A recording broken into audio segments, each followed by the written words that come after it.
And just touch the wall, just graze the wall.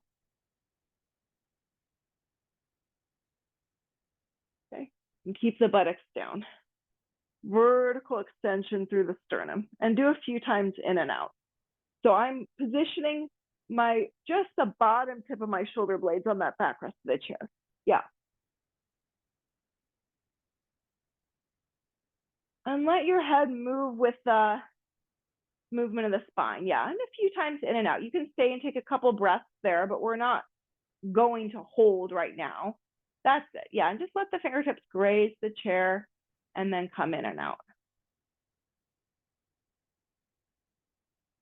Yeah, so you're getting movement in that thoracic spine.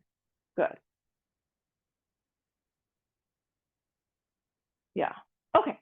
And then when you've done that several times, now we'll lift the buttocks up. So then you'll put the toe mounds down, the heels up the wall, and take a moment here.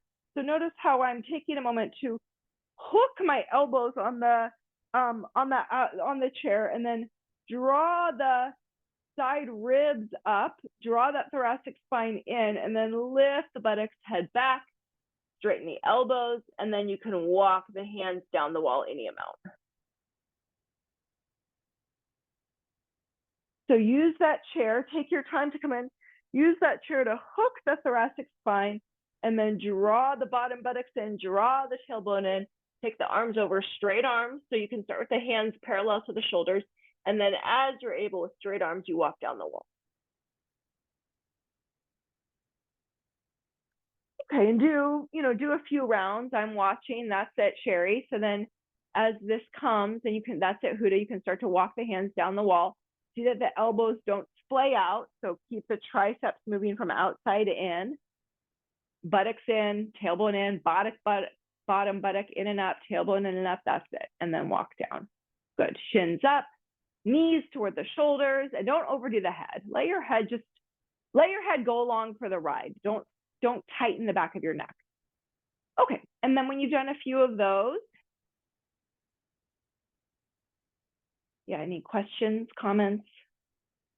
Okay, and then when you've done a few of those, then look here. So then our next phase, you're going to put and watch carefully this one, you're going to put the sticky mat on the seat of the chair, step through the chair. Now watch how I come in. So you're going to start well into the chair, knees are bent, and then you're going to place your hands at the backrest of the chair, lift the buttocks up off the chair. So you have to grip at the base of the buttocks, lift the buttocks up, press in the backrest of the chair, and then let the chest start to spill over. So now we're starting to work on the vertical extension of the thoracic, of the chest, rather, vertical extension of the chest. Then you'll start to come over, okay. And then you'll place the bottom tip of the shoulder blades on the chair, and then you'll straighten the legs. We'll be here for a moment. And then you'll walk out a little bit further, and then you're going to let the shoulder blades completely come up off the chair, knees bent. So now you're getting more, hopefully I'm getting more vertical extension through the chest. And then from here, you can reach overhead. First, we'll work on Urdhva Dhanurasana arms, and then as you're able, you can walk the hands back and hold the front legs of the chair. Don't overly throw the head though. Okay, so I will talk you through. So go ahead and put the sticky mat on the backrest of on the seat of the chair, rather. Greta? And then remember, yes. Can I ask a question? I'm sorry. Yeah. When did your buttocks go back on the chair, or did they never? I couldn't tell. Oh, was it when you extended your feet? Yeah. Yeah, and then I just placed down, and then I extended the feet. Yeah. Okay. Yeah. Thank and then you. We'll work on sliding out, and then hands overhead. And then of course you can stay here if this is where you're working today, where you need to be. You just stay here. Work on those Urdhva Dhanurasana arms. If you can reach back and hold the legs of the chair, then go ahead. Okay. So let's start sitting well into the chair. Knees bent. So first you're putting the sacrum on the back part of the chair. And then you start with the hands at the backrest of the chair. And then you're going to press the thumb mounds into that backrest of the chair, knees bent. and then lift the buttocks up off the chair. And let that thoracic, so it's like you're hooking your shoulder blades, hooking your thoracic spine, and putting pressure. So when you lift the buttocks, it puts pressure. That's it. Yeah, there you go. Nice. That's a nice vertical angle there, Cher, for your chest. That's it. Also, Sherry, good. Okay. Good. Okay. And then when you've had enough of that, you can stay with that for a little bit. I actually like to work with this a lot because it not only teaches the buttocks to lift, but then you also start to get that vertical angle of the chest and the thoracic spine, and you can put pressure on that thoracic spine and that shoulder blade region. So you can stay with this a little bit longer. Or if you're ready to put the buttocks down and slide out of the chair a little more, then you can slide out of the chair a little bit more. So now you hook the bottom tips of the shoulder blades on the edge of the chair seat and then straighten the legs. And then just be there with straight legs, bottom tips of the shoulder blades on the chair seat. Yeah. I think you could slide out a little bit further, Cher, towards your head side. Yeah, and then heels down, toes up for this one. Good. Extend from the frontal side to the knee. So flatten out those frontal sides. Yeah. And then you can either hold the joint of the chair or reach your hands and hold the back legs of the chair. So I'm giving you a little freedom here for how to work with the arms. Yeah.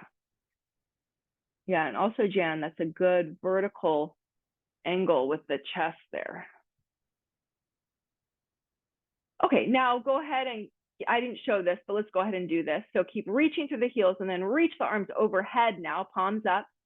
So reach to the heels, reach the arms overhead, that's it. And extend from the heels to the fingertips. Yeah, get that nice opening in the armpits. Let those upper arms recede down. If I were to adjust you, I'd come around and grab hold of your upper arms and spin them from outside in and then press them down to the floor. Yeah, let the abdominals lengthen. Also, part of what we need to do here in our back bends is learn to release that tension in the abdominal area, because if the abdomen and the psoas and those, hip flexors are tight, it inhibits our back bends. Okay, now bend your knees. And then now you're going to, with knees bent, slide out of the chair enough so you take the arms overhead into Urdhva Dhanurasana arms. So palms are down, knees are bent. So think Urdhva Dhanurasana, we start with the legs bent. I know in Urdhva Dhanurasana too, you eventually straighten the legs, but palms down, elbows bent, form that right angle with the arms, press to the palms, and then draw those triceps from outside in. So compact the upper arms. Can you breathe steadily here? Okay, and then you can either stay here or you can start to walk the hands towards the legs of the chair. And if you can grab hold of the legs of the chair, go ahead and do that. Nice. And then just let your head hang down. Just don't tense the head back. Just let the head hang. And soften your diaphragm. So soften around the ribs. Yeah. So is this a pose that you can hang out in and maintain for a while?